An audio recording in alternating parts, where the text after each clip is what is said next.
శ్రీ రేణుకా ఎల్లమ్మ తల్లి ఆశీస్సులతో జ్యోతిష్యం చెప్పబడను. స్త్రీ పురుషులకు వశీకరణం చేయబడను. జరిగింది, జరుగుతుంది, జరగబోయేది జ్యోతిష్యం చెప్పబడను. ఫోన్ ద్వారానే జ్యోతిష్యం చెప్పబడను. ప్రేమ సమస్యలు, పెళ్లి సమస్యలు, మనోవేదన, శత్రు సమస్యలు, పిల్లల పొరపాట్లు, భార్యాభర్తల సమస్యలు, ఇతర ఏ సమస్యలకైనా సరే జ్యోతిష్యం చెప్పబడను.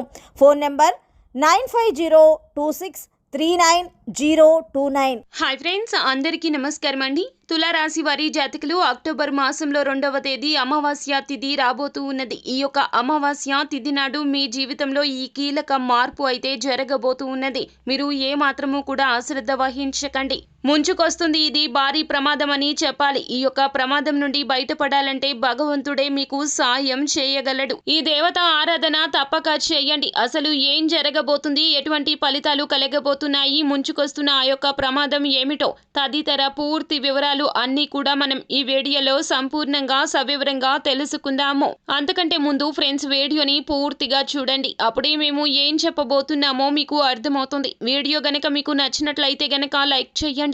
మీ లైక్ మాకెంతో సపోర్ట్ అండ్ ఎంకరేజ్మెంట్ గా ఉంటుంది.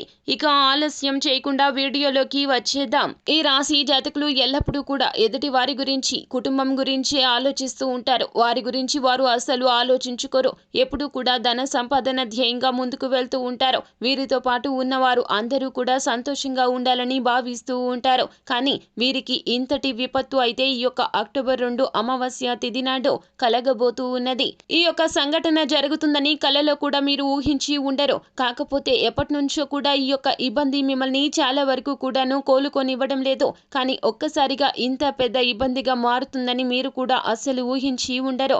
అనారోగ్య సమస్య మిమ్మల్ని వేధిస్తూ వస్తుంది. చిన్న సమస్యగా భావించి మీరు వైద్య సహాయం తీసుకోకుండా పక్కన పెడుతూ వస్తున్నారు. ధనాన్ని అనవసరంగా వృధా చేయడం దేనికని, ఆ యొక్క ధనం ఉంటే కుటుంబ సభ్యులకు ఏదో ఒక రూపంలో ఉపయోగపడుతుందంటూ ఇలా ఆలోచిస్తున్నారు. కానీ చిన్న అనారోగ్య సమస్య అప్పుడే వెంటనే వైద్య సహాయం తీసుకొని ఉంటే గనక ఈ రోజున ఇంతటి విపత్తు వచ్చేది కాదండి.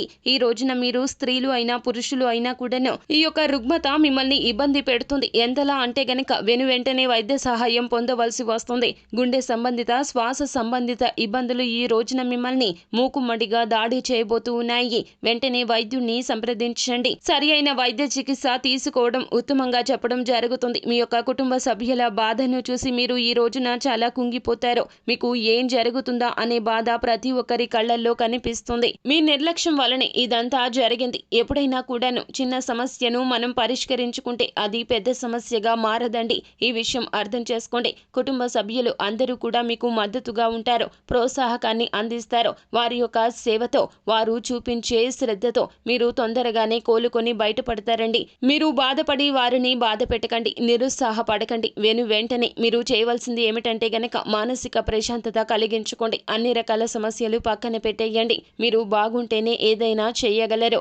ఈ విషయాన్ని అర్థం చేసుకునే ప్రయత్నం చేయండి. ఈ యొక్క అమావాస్య తిథి నాడు మీ మీద ఉన్నటువంటి దృష్టి తాలూకా ఏదైతే ఇబ్బంది ఉందో అది అంతా తొలగించుకునే ప్రయత్నం చేయండి. నరదృష్టి ఉంటేనే, నెగిటివ్ ఎనర్జీ ఉంటేనే ఇటువంటి అనారోగ్య సమస్యలు కీలకంగా మిమ్మల్ని బాధిస్తాయండి. ఈ రోజున మీరు ఏమిటంటే గనక రాత్రి పడుకునే ముందు ఈ చిన్న పనిని చెయ్యండి. ఒక గాజు గ్లాస్ తీసుకోండి, అందులోన నీటిని నింపండి. అలాగే సగం కన్నా ఎక్కువగా నీటిని నింపి అందులోన చిటికెడు పసుపు వేయండి, కాస్తంత నల్ల నువ్వులు వేయండి, అలాగే కాస్తంత కల్లు ఉప్పు వేయండి. ఈ యొక్క గ్లాస్ ని చేతిలో పట్టుకోండి. మీ యొక్క తల చుట్టూరా 3 సార్లు సవ్య దిశలో, అలాగే 3 సార్లు అపసవ్య దిశలో తిప్పండి. అంతేకాకుండా ఇంటి మొత్తానికి కూడాను ఈ విధంగానే మీరు కలియ తిరగండి. ఈ గ్లాస్ ని చేత పుచ్చుకొని హాల్ అయినా, బెడ్రూమ్ అయినా, కిచెన్ అయినా అన్ని రూమ్స్ లో తిరగండి. ఆ తర్వాత ఈ యొక్క గ్లాస్ వాటర్ తీసుకొని వచ్చి మీరు నిద్రించే సమయంలో మంచం కింద తల క్రింద భాగంలో లేదా కింద పడుకుంటే గనక తలకి పై భాగంలో పెట్టుకొని నిద్రించండి.